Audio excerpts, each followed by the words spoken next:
In key skill 7, we're going to learn how to find the complex conjugate of a complex number. This is pretty easy.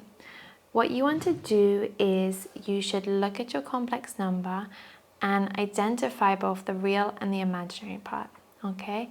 All you have to do is change the sign on the imaginary part. So in this case here, the complex conjugate would be the real part would stay the same, and the imaginary part I would need to change the sign, but not the coefficient of I. So I'd change it to plus 3i.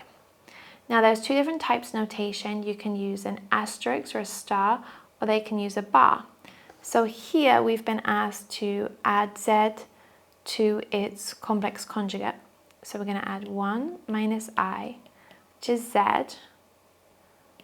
to the complex conjugate, which would be 1. I have to change the sign of the imaginary part, so 1 plus I, and it would be 2 plus I minus I, which would be 0i, or just the answer would be 2.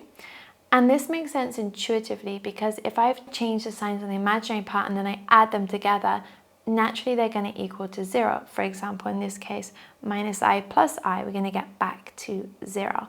The most useful place for this is rationalizing the denominators of complex numbers, which is what I'm going to show you in key skill 8, which is the last part of this series. So stick around, you're nearly at the end. Good job. Hang in there, you've got 2 more examples to work with, and I will see you in the next video. Like and subscribe, please, to help my channel grow.